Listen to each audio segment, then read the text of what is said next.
Hi, my name is Jane Powell. Welcome to Community Connections, a show brought to you by the Greater Kanawha Valley Foundation, showcasing community involvement.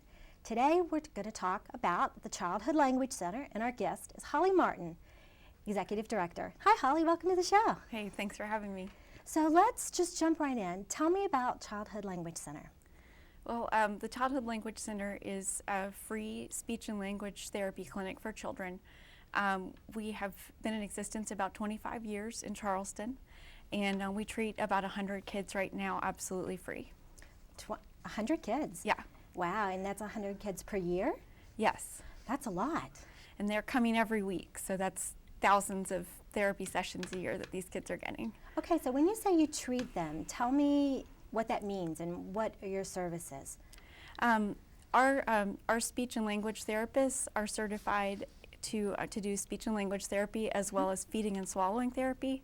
And usually the kids that are coming to the clinic are have needs that are a little more severe that the school system might not be able to handle.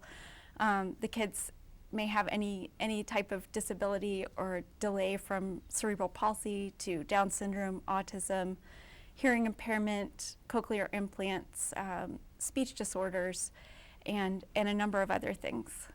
So you're the executive director, but you have a staff and a group of volunteers that help you with the children, is that right?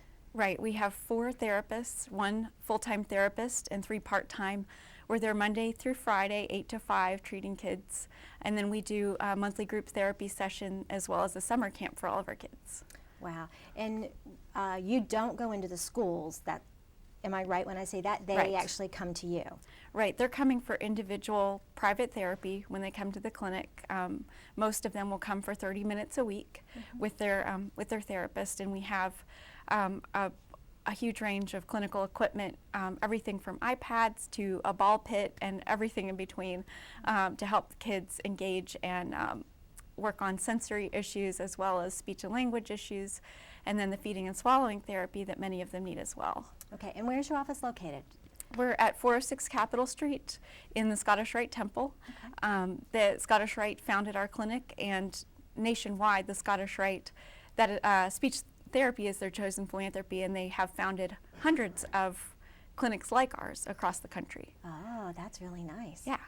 So how are you funded? So Scottish Rite, and then? Right, the Scottish Rite is our founding organization. We're a separate nonprofit, so they provide a backbone of fundraising, but as we've grown over the years and the need for our services continues to grow, we rely entirely on community support.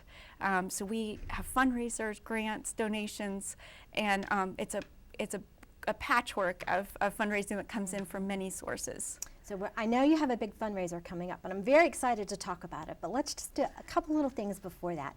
So we talked about the children that they come to you. What ages are your patients or customers? Our clients are birth to 16. We don't have geographic restrictions either, but and we don't put restrictions on referrals. So they may be referred by the Birth to 3 program, a physician, the schools, or even a self-referral. If a parent's just worried about their child and wondering if they're developing properly, we'll take them as well. They do evaluations and as well as the therapy. And when we were talking before the show, a large portion of your clients and your therapists deal with autism, is that right? Right. And April is? Autism Awareness Month. Okay, so why don't you tell me a little bit about that? Sure. That April, like you said, is Autism Awareness Month, and that's a huge public health issue right now as autism continues to grow as the fastest growing disability in America. Unfortunately, 1 in 100 kids are being diagnosed every year, and 1 in 54 boys. So this is, like I said, a huge community health issue that we're trying to draw awareness to as a clinic, and then we're joining many other organizations throughout West Virginia in, as they say, lighting up blue. Blue is the color of autism awareness. There will be a special event that Mountaineer Autism Project is hosting at the Power Park on April 2nd. And then we have some stuff in the works for April as well. Okay, I noticed your blue shirt, so Yes. you are dressed for the occasion. Right. That's right. Okay, so Power Park, you said, right? Some of the things that they've done in the past for Light Up Blue, because they've been pretty clever with how they work the color blue into celebrating, or not celebrating, excuse me, that's the wrong word. Observing. yeah. Observing autism. Well, last year the Childhood Language Center had, we did a little open house. Home Depot provided blue light bulbs for us to give out so folks could light their homes up blue. One of my dear friends, Terry Blevins, did blue velvet cupcakes for us. And so we had a little prototype kind of lighted up blue observance. And the state of West Virginia graciously lit up the Capitol Dome blue. And also, the city of Charleston lit up the Elk River Bridge blue last year on April 2nd. So the city of Charleston is very much, and the state of West Virginia is very much involved in bringing light, no pun intended, to this issue. And on April 2nd, buildings all across the world will light up blue, from the Empire State Building to the pyramids at Giza to the Sydney Opera House. Just it's really, really amazing. It's a wonderful way to observe and draw awareness to the issue. Yes. Now, if someone was interested in contacting the Childhood Language Center, how would they go about getting in touch with you? There's a website? They could visit our website, childhoodlanguagecenter.org, or find us on Facebook. And it's, again, Childhood Language Center on Facebook. Okay. So social media works for everybody, doesn't it? Yes. Yes, it does. I know that you have a fundraiser coming up, and it involves one of my very favorite food groups. Yes. So why don't you tell us a little bit about that? Yes, absolutely. So as we were planning to kind of take our Lighted Up Blue observance to make it a larger community event, we are this year introducing Charleston's first mac and cheese cook-off at the Capitol Market on April 5th. It's the first Saturday of the month, and it'll be from 11 to 3. And we have had a tremendous response. We have 25 teams coming to compete for the title of Charleston's Best Mac and Cheese. And that will be open for public tasting. It'll be tickets per taste, just like any chili cook-off or anything like that. And of course, the Childhood Language Center will have gluten-free, dairy-free mac and cheese for those with dietary restrictions. Many kids with autism do have dietary restrictions like that. So we want it to be an event that's inclusive for everyone. We'll have a lot of information available for autism awareness at the event.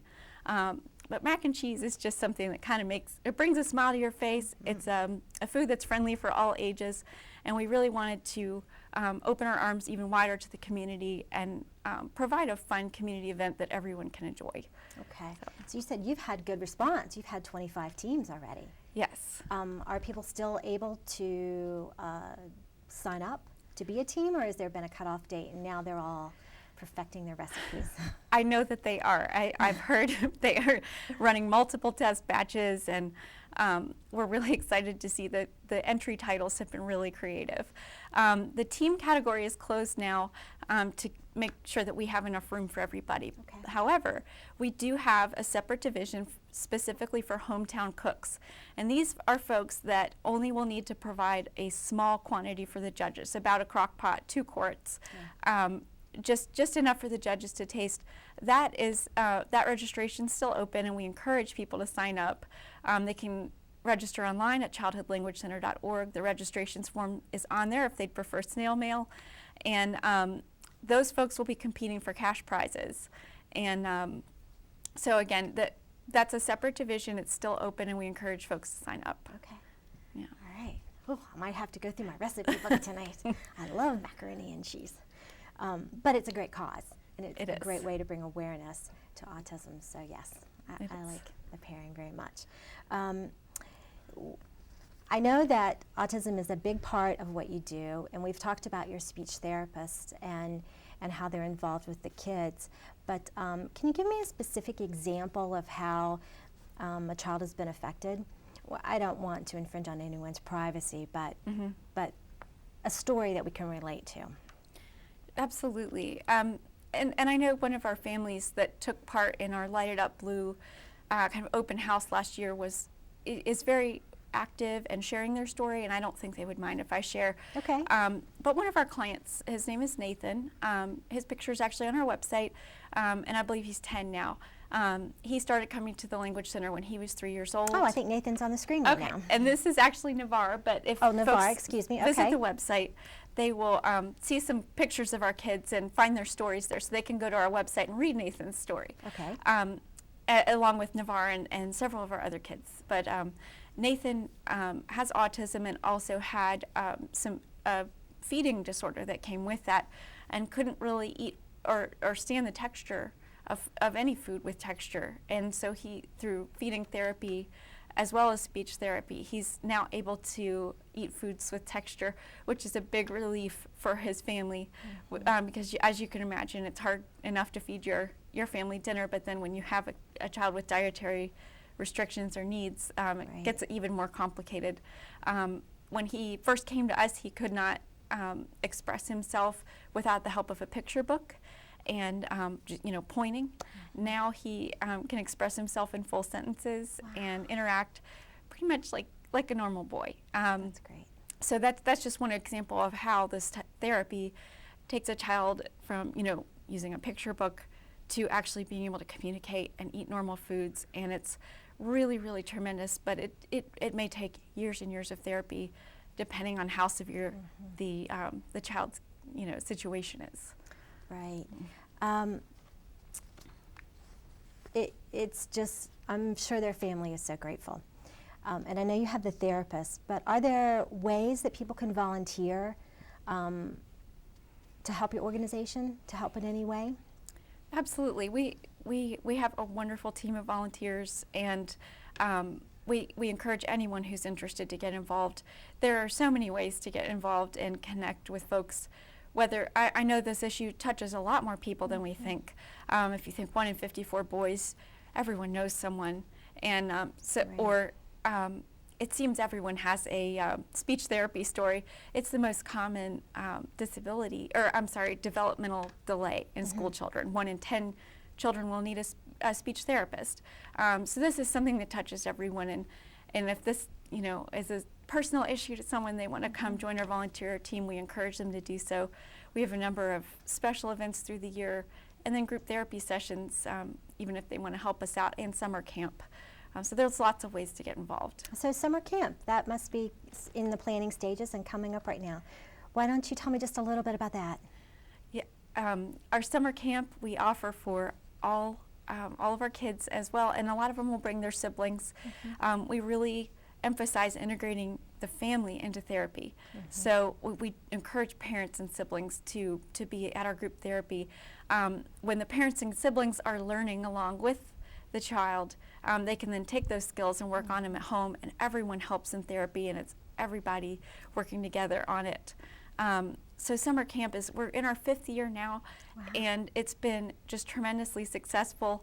Last year our enrollment doubled, and I think we'll see the numbers go up again this year. We plan half days for a full week, and we've done everything from horseback riding to art therapy to learning archery, and going to the pool, going to movies, learning basic social skills and interacting with others while practicing language skills. Oh, yeah, I'm sure something they look forward to. And this, they can find more information about summer camp on your website.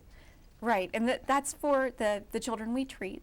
So that's open to our families. But then if someone is coming to the clinic, they're welcome to attend that. Okay, and then, so tell me the website again. It's childhoodlanguagecenter.org. .org. Okay. So April 5th for the mac and cheese cook-off? That's right. All right. So everybody, please mark that on your calendar. April 5th, Capitol Market, mac and cheese to support autism and the Childhood Language Center. Thanks, Holly, for being here with us today. I'm Jane Powell. Please join us again. Community Connections brought to you by the Greater Kanawha Valley Foundation. Bye-bye.